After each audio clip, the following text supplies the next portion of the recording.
আসসালামু আলাইকুম ওয়া রাহমাতুল্লাহি ওয়া বারাকাতুহু। সুপ্রিয় প্রবাদ সমীরের শ্রোতা বন্ধুরা, আশা করছি আল্লাহর অশেষ রহমতে আপনারা সবাই ভালো আছেন। প্রবাদ সমীরের আজকের ভিডিওতে আপনাদের স্বাগতম।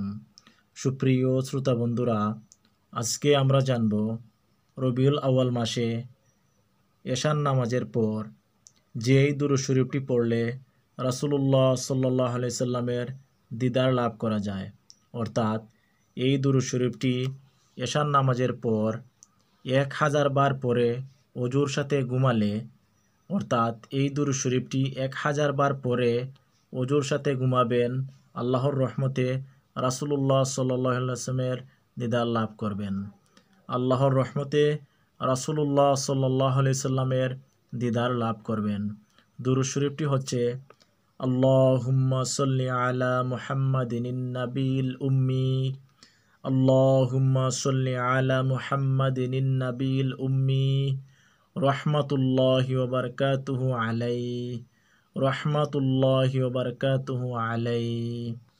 আল্লাহুম্মা সাল্লি আলা মুহাম্মাদিন নাবিল উম্মি, রাহমাতুল্লাহি ওয়া বারাকাতুহু আলাইহি।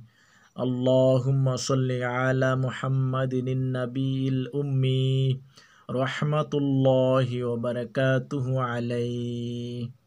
এই দুরূদ শরীফটি এশার নামাজের পর 1000 বার পরে ওযুর সাথে ঘুমাবেন, আল্লাহর রহমতে রাসূলুল্লাহ সাল্লাল্লাহু আলাইহি সাল্লামের দিদার লাভ করবেন। এই দুরূদ শরীফটির বাংলা অর্থ হচ্ছে, হে আল্লাহ, উম্মি নবী হজরত মুহাম্মদ সাল্লাল্লাহু আলাইহি সাল্লামের উপর রহমত বর্ষণ করো, যার উপর আল্লাহর বরকত রয়েছে। সুপ্রিয় শ্রোতা বন্ধুরা, আশা করছি আপনারা এই দুরূদ শরীফটি খুব সহজেই বুঝতে পেরেছেন এবং এর থেকে উপকৃত হতে পারবেন। আপনারা রবিউল আউয়াল মাসে এই দুরূদ শরীফটি পড়ে আমল করবেন, ইনশাআল্লাহ। আল্লাহ চাহে তো রাসূলুল্লাহ সাল্লাল্লাহু আলাইহি সাল্লামের দিদার লাভ করবেন। এই পর্যন্ত আপনারা সবাই ভালো থাকুন, সুস্থ থাকুন, প্রবাদ শবীরের সাথেই থাকুন। আসসালামু আলাইকুম ওয়া রাহমাতুল্লাহি ওয়া বারাকাতুহু।